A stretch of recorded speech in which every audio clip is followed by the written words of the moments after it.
Welcome back to another UFC fight prediction video. In this video, I'll be predicting the prelim fights for UFC Fight Night, Felder versus Dos Anjos. So without further ado, let's get to our first fight on the prelims and our first fight on the card. So in our first fight, we have a heavyweight bout between Don'Tale Mayes and Martinez. So look at this fight right here. I was actually going to have more hope and confidence in Martinez. I wasn't saying I was going to necessarily pick him, but I was definitely leaning to him like as an upset pick. Well, I don't know what the odds are right now, and I'm not really going to check right now. I'm just going to pick based off who I'm picking. The odds is for, I guess, you people. I mean, you guys, the tuner ins, the soup, the porters, the betters, and other stuff, or for that matter. But when I'm predicting based off purely off how I see the fight and not purely off odds. I'm predicting the predictions based off. It's like what's called. It's not better prediction necessarily just yet, but it's prediction based off how I see the fight going. So the odds really are for you in that sense, or when it comes time to betting, or I'm betting stuff. But as far as prediction wise, that stuff is kind of comes later. But yeah, so Mays versus Martinez. But I was gonna lean towards him because I saw him be able to strike with Crow Cop when Crow Cop was in Risen. You know, he was like 49. He was still on his legendary roids or something because he was still holding up and beating some incredible competition. So that was still a high level, high caliber Crow Cop that he beat. I mean, not beat. He lost to that Crow Cop, but you know, he was taking some big kicks to the body, some big kicks to the arms, taking some big punches, and he was in the fight. He might even been slightly. Well, he wasn't leading, but he was definitely in the fight. So that's impressed me. But and then you had beat some other people like submitted Rome, like Bojanski, legendary kickboxer and whatnot, but not a legendary MMA fighter. So yeah, like he got a lot of good accolades, a lot of good wins and stuff. I mean, some good wins or decent wins or look good out there, but really it's not like his competition has been stellar. His best competition was Crow Cop. Outside of that, mediocre competition. Like I said, Remy Bojanski is an amazing legendary kickboxer, but he's not a legendary MMA fighter or even a decent MMA fighter. His grappling game is beyond mediocre. So he just took a guy that was a striker on the ground and submitted him. So that don't really say much. But outside of that, but to get to the point with this one, I think he definitely tough. He definitely can strike. He definitely can push a high pace, even though he look like a butter bean, a little small piece of fat. But he can hold his own. He can scrap. And that presents issues if he could push that pace through 3 rounds against Mayes. But just looking at the stats, he's not that talented, and to be giving up that much height and reach and size and strength, I really can't lean to him at all, or even say, oh, he's a good underdog pick in this one. I think he's basically 5'8" or something, and Don'Tale Mayes 6'5" with 84, like a 81-inch reach versus a 71 or 70-inch reach. That's just too much to give up. And it's not like Don'Tale Mayes is some guy that can't strike. He can strike. He just sometimes gets overwhelmed at times. But a guy that's short and that undersized and almost kind of predictable in ways, I don't really see much issue with him having with Martinez. So I think it's gonna be a nice, exciting fight. But the power and the size and the reach of Mayes is gonna be too much. I don't think he puts him away, but I think he can tag him up pretty comfortably without having to worry about too much coming back at him or having too much success landing. But it's like a fun, exciting fight. But I mean, Mayes fully in the lead and outlanding him, landing the heavier shots, landing more shots, and beating Martinez to a decision. So in this fight, I have Don'Tale Mayes via decision. Now to our next fight, we have in the bantamweight division, Tony Gravely versus Gerardo de Freitas. So this is a good matchup right here. I think it's a good style matchup as well. 2 guys with solid grappling. One's a solid wrestler, one's a solid BJJ player. Both have decent striking, both well-rounded, both talented, both came in with a lot of steam. I think they both suffered a loss, but it was to credible competition and competition that have more experience than them in the UFC. But still, both guys can have very bright futures in the UFC. And how I see this fight right here is, I think they're pretty even in a lot of areas, but I think stat-wise or as far as attribute-wise, Freitas is the longer, rangier fighter. I think he's cuts more weight toward his weight class, so he's the bigger fighter, the longer fighter, longer reach. Will he be the stronger fighter? I don't think so. But I think he could push a pace longer than Gravely. And we have seen Gravely kind of weather out. We see him get submitted. And I think that's kind of the theme of this fight, where it could go. I think it's going to be competitive, be close, a lot of scrambles, a lot of takedowns, especially more on the Gravely side. But it's going to be a lot of Freitas responding to that grappling of Gravely, defending the takedowns or where to get off or attacking submissions off his back. but really making Gravely work, sticking Gravely with his jab, using that reach, using that length. And really, like, it's going to be a competitive fight, but it's going to be a fight where he's going to make Gravely tire himself out. And then once he's tired out, he's going to take advantage and be able to tap him out. So it's going to be close, competitive, but really it's going to be him monitoring Gravely's cardio and expenditure, and, you know, pushing a pace that are forcing Gravely to push a pace that he's going to burn himself out. And then when he starts, that opportunity presents itself, like he presents his neck or his back, I think the Freitas is going to hop right on that and tap him out. And I think it happens early on in that third round. So in this fight, I have Gerardo de Freitas via third round submission. Now to our next fight we have in the women's strawweight division, Randa Markos versus Kanako Murata. So you got this former like world level wrestler in Kanako Murata versus Randa Markos. And you can look at this in one way and say, oh, Markos, she likes to wrestle, she likes to grapple, and she has to do that every single fight. Now she's going against a real deal, legit wrestler.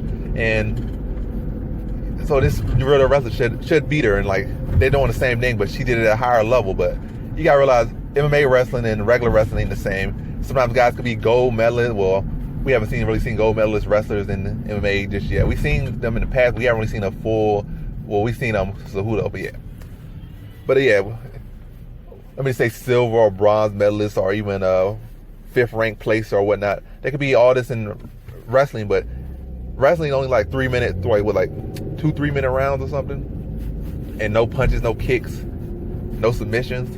So it's a whole different ball game. And also, she fought Carla Esparza. Even though she lost to Carla Esparza, she did beat her as far as the judge is concerned. So she's been in there with a world-class wrestler before, and also a world-class wrestler who went on to be an Invicta champion, UFC champion. So that's a more credible wrestler than Kanako Murata as far as MMA goes. So. And also looking at Kanako Murata, I was not like super impressed. Like, the technique is all there, but like, you know, as far as blending her full wrestling into MMA, it's not there. Like, she does some like high-level wrestling techniques here and there, but like sometimes they're unnecessary. Then she don't establish the full control she needs to establish with these moves. Like, she does some flashy high-level wrestling to get you down, but the control on the ground don't be where it needs to be. I forgot she also fought this mediocre fighter who had like a mental illness, whoever that chick was. I forgot who she was, like that one chick. And that chick was actually out striker on the feet and didn't look too bad in that fight, even though she was far from her sane and far from credible or far from probably need to retire. And that chick was actually out striking her, land on the feet. So kind of see she's almost like a one-dimensional fighter in a way. She's trained in that skill set, like trained in multiple skill sets, but she's not really credible in multiple skill sets just yet. Like, she moves her head, but like only one direction, like she just know, I don't know, like she's trained, but you know, like when you really have something down and you know what's coming, you know how to dodge it. Like, she just moves in one direction, just hoping that the punch don't land, but it seems to land every single time. Like, she's moved like to her left, move to her left or something, or move her head to the left. It's never like, oh, you see this punch move to the right, you see that punch move to the left, you see this punch duck, you see this punch lean back or something like that. It's like she just moved her head to one side, so she like don't really know what she's doing or don't know how to do what she's trained just yet. It's not in her head just yet, so she just kind of only knows to move one way. But either way, what I'm saying is that she's not fully fleshed out. Randa Markos is the better MMA grappler and the more experienced fighter. I think this is definitely going to be a tough, gritty, grindy, grappling match. But I think Markos could definitely outstrike her. I think she will. In the wrestling, I think she could neutralize her. And I think she could outwork her. That's what it's going to be. It's going to be like, you're going to be with a higher level wrestler, but you're the higher level fighter, the higher level grappler. You're going to end a better striker. So you're going to outstrike her, be in these grappling exchanges, and just simply outwork her, outsmart her, be the veteran, use that fight IQ, use what you learn, and grind out a decision over Kanako Murata. So in this fight, I have Randa Markos via decision. Now to our next fight we have in the bantamweight division, Luis Smolka versus Jose Alberto Quinonez. So looking at this fight right here, Smolka was a long-time 125er, a long-time flyweight, never got to the championship, but he was credible for pretty much most of the years he was at that weight class. Now he got like, I think 1 or 2 fights up at 135, and I think he's 2-0, I believe, but don't like quote me on that. But now he's going against Alberto Quinonez, who came off that one of those like tough Latin American seasons, and at first was very green and very raw talent, but he definitely has fleshed himself out a lot more. Is he a high caliber fighter just yet? Still not really. But going against Luis Smolka, who's a smaller fighter as far as was able to fight at 125, it does present some opportunities for him. And the fact that Smolka doesn't have the best takedown offense, And like I said, he's the bigger fighter. He hits harder. Is he the better striker? Maybe the better boxer by a slim margin. Well, probably not even that. But it's more so going to be his size and power. Like maybe stuff to take down, land heavy shots on Smolka. But overall, Smolka's the much more technical, much more experienced fighter, much more skilled fighter, much more accomplished fighter. Much fast. Well, not much faster, but he's faster. More technical. But if you can like defend the takedowns and crack him with heavy shots and use his size and power against the smaller fighter, then we got a ball game, or we got a game going. But how I see this fight is going, I just think Smolka gonna be a little bit beat him to the punch, outbox him, use his range, use his angles, threaten with the takedowns, threaten with the grappling, because he knows that's a big advantage he has in this fight. So Quinonez is gonna be looking for it.